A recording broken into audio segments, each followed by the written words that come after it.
Dan dikabarkan juga ijazah dari Jokowi ini menunjukkan error atau tidak sesuai.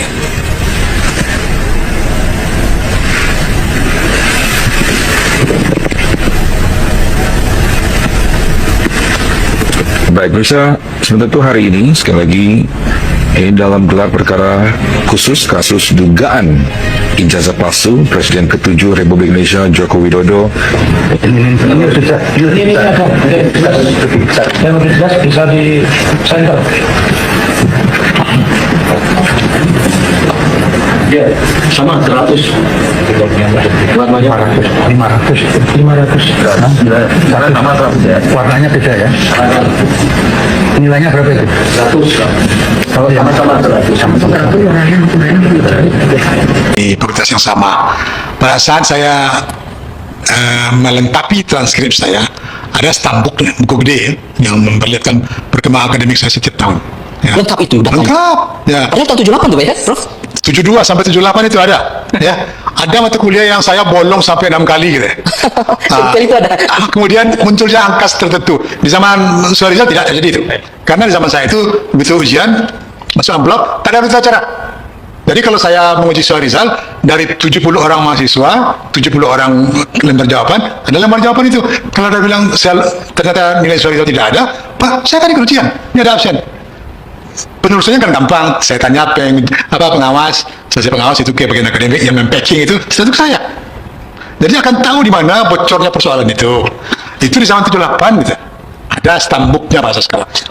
Dulu sekarang sudah ada indeks data digitalnya, pasti lebih mudah melewatnya. Satu. Jadi yang kedua, polemik ini muncul kesan saya Gajah Mada ragu sebenarnya. Rektornya bilang begini, mantan rektornya bilang tidak gitu. Mantan rektornya bilang tidak. Orang yang juga tahu dinamika ekonomi dan dinamika akademik di Gajah Mada hari itu. Jadi walaupun formal hari ini yang berkuasa adalah rektor incumbent, tapi rektor sebelumnya tentu juga memahami dinamika itu. Bahasanya justru berbeda. Apa yang terjadi sesungguhnya? Nah, biarlah Gajah Mada menjawab itu. Tapi menurut saya ini amat menjadikan betul sebenarnya. Universitas punya reputasi dengan demikian rupa terantuk untuk persoalan ini, walaupun orang tersebut adalah Presiden Republik Indonesia. Yang kedua, paling tidak instansi resmi hari ini, apapun yang dia katakan, orang masih punya reservasi untuk tidak menelan 100%. Skeptis gitu ya? Saya tidak mengatakan skeptis untuk tidak menelan 100%. Karena kita dibayangi oleh rezim lampau bahwa hampir semua cabang kekuasaan terinfiltrasi oleh kekuasaan. Ini yang membahayakan sebenarnya. Saya tidak tahu resonansi itu masih ada sekarang atau tidak. Saya agak susah mengatakan kalau orang bertanya ke saya, oh nggak ada lagi itu. Sama dari Stephen Noel, kan sudah baris mengatakan demikian, apa lagi? Ya, proses, Aing bersih tahu itu, proses satu perkara tidak selesai di baris krim, walaupun dia punya hak untuk SP3 kan. Karena selesai di baris krim kan tidak perlu ada pengadilan dan kejaksaan. Jadi pahami itu. Dengan memahami itu demikian, maka kita tidak buru-buru mengambil kesimpulan. Tidak buru-buru mengambil kesimpulan. Lebih-lebih susahnya adalah bahwa saya mohon maaf, contoh misalnya ini Donald Trump yang di Amerika itu melarang orang pergi belajar di Harvard. Keluar putusan pengadilan, Bung, nggak boleh lakukan itu. Putusan dari pengadilan yang mendukung Harvard itu diterima orang itu tanpa intervensi. Hakimnya betul-betul independen. Walaupun Donald Trump mungkin belajar juga ke Indonesia, dia bebas, dia mengatakan tidak boleh, tapi visa untuk orang yang mau belajar di Harvard tidak dikeluarin. Itu kerjaan eksekutif. Ini menurut saya adalah kerjaan pertama di Amerika seperti itu. Ada upaya dari pihak eksekutif, dia yang memberikan legitimasi untuk satu peristiwa. Nah, apapun putus pengadilan, saya hormati itu. Tapi untuk kasih visa Anda, itu dulu. Itu contohnya. Nah, berangkat dari itu, saya kira ini perlu sedikit perubahan budaya hukum dan budaya politik kita. Jangan katakan hari ini iya, besok. Kalau bahasa saya adalah fakta sumber pandang itu hari ini iya, besok iya, lusa setelah itu tidak. Hanya boleh terjadi kalau terjadi perubahan fundamental namanya. Kalau tidak terjadi perubahan fundamental, tidak boleh orang lain. Pertama iya, dua iya, tiga iya, empat tidak boleh itu.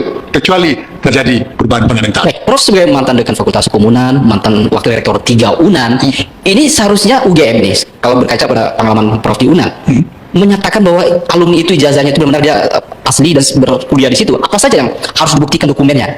Kalau di zaman saya malah setiap tingkat itu punya ijazah saya. Dari 1 ke 2 punya ijazah saya, dari 2 ke 3 punya ijazah saya. Ya, teman-teman kembali lagi bersama saya di channel ini. Kita sudah melihat sebuah cuplikan video yang cukup menarik. Dalam polemik perkara ijazah mantan Presiden Joko Widodo ini, kita melihat berbagai hal yang terjadi. Terutama dalam ijazah Jokowi yang katanya bahwa ijazah Jokowi itu adalah palsu dari menurut para tersangka. Dan sementara dari kubu Pak Jokowi menyampaikan bahwa ijazah itu adalah asli. Ya, jadi teman-teman, ini salah satu sepertinya fenomena baru yang terjadi dalam sebuah ijazah mantan Presiden Joko Widodo.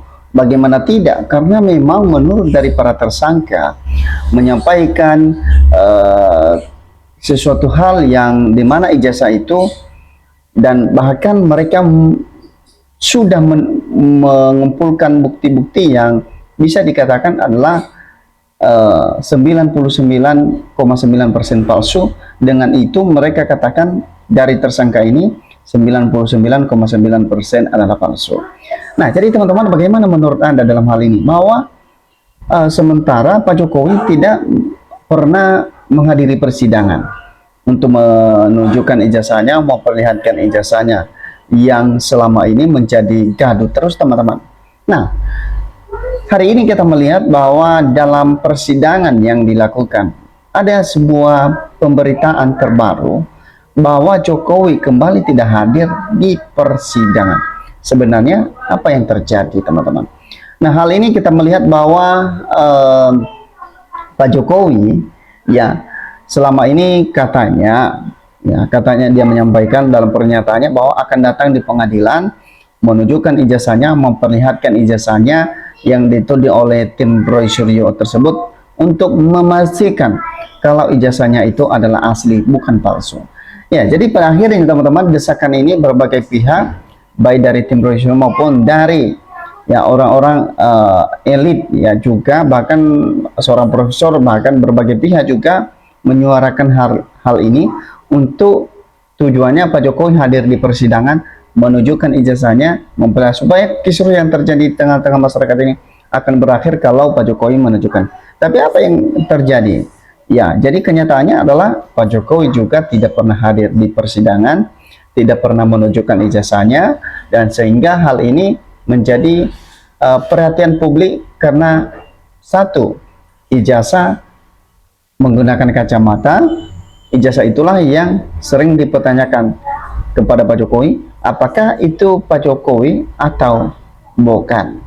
Nah, jadi teman-teman, ini menggembarkan terkait dengan ketidakhadiran seorang mantan presiden ini di dalam persidangan. Sebenarnya seorang pejabat itu memberikan teladan bagi masyarakat Indonesia bahwa setiap manusia itu sama di depan hukum, yaitu ya datang di persidangan sebagai tergugat ijazah, memberikan keterangan bahwa ijazahnya itu benar asli, bukan palsu, walaupun Roy Suryo sudah menuduh seperti itu, dan dia memastikan bahwa itu tuduhan itu tidak benar. Tapi tidak ada ya satupun hal tersebut yang dilakukan oleh mantan Presiden Joko Widodo, teman-teman, yang untuk memastikan kalau tuduhan itu tidak benar, sehingga sampai detik ini ya lewat kuasa hukumnya menyatakan bahwa dipastikan akan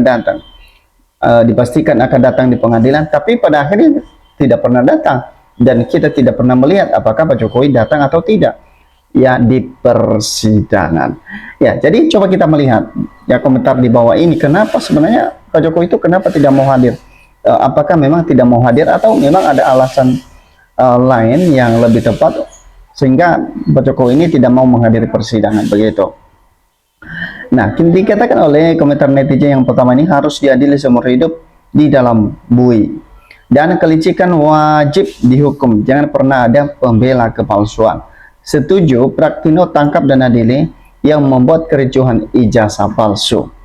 Ya, tinggal penegakan hukum, kalau adil sudah dari dulu selesai. Ya, jadi ternyata teman-teman, dari pendapat netizen ini menyatakan bahwa kalau penegakan hukumnya adil, ya dari dulu ini udah selesai. Tapi kenapa sepertinya ada pembiaran, teman-teman? Nah, hal ini yang banyak sekali netizen mempertanyakan, apakah ada sesuatu hal yang janggal begitu ya, sehingga kasus ini tidak kelar Bahkan ya setiap hari itu saja yang kita lihat di setiap media sosial pun ya pembahasannya ijazah Jokowi. Ya kubu Jokowi, kubu Roy Suryo saling ya menggugat sana sini teman-teman. Tapi dalam pembuktian ijazah yang asli yang sebenarnya ya sama sekali tidak ada. Nah, hal ini yang menjadi perkataan netizen tersebut, bahwa kalau penegakan hukumnya dari awal ya adil, tentu hal ini sudah selesai. Ya, jadi teman-teman, bagaimana menurut Anda ya? Kalau sudah terbukti palsu hukum Jokowi, tarik semua fasilitas negara yang diberikan kepada Jokowi, tegakkan hukum bagi kami rakyat. Jokowi tidak penting bagi kami, harus dihukum seberat-beratnya. Ya, jadi itulah ijazah, tidak perlu lagi ya pakai dugaan segala. Sudah jelas ya, ijazah itu pasti palsu. Alasan kuat yang tidak bisa dibohongi, ditipu, dan dihindari. Yani jika ijazah itu asli, foto ijazah pasti foto Jokowi. Kalau dipegang, dimiliki Jokowi itu foto asli, foto Jokowi, palsu foto orang lain. Jadi asli UGM ya, apa namanya, dari mana ceritanya orang foto ijazah UGM, TBS, foto orang lain, foto Jokowi, palsu. Ya, jadi teman-teman, itulah yang dikomentari oleh netizen, bahwa biar Jokowi juga palsu, kepolisian tetap membela Jokowi. Termu masih berkuasa di negeri ini. Ya, jadi teman-teman, memang ini sangat susah untuk menegakkan keadilan kalau seperti yang dikomentari oleh netizen ini. Ya, kalau penegakan hukumnya tidak adil, ya tentu kasus ini tidak akan selesai menurut yang disampaikan oleh netizen.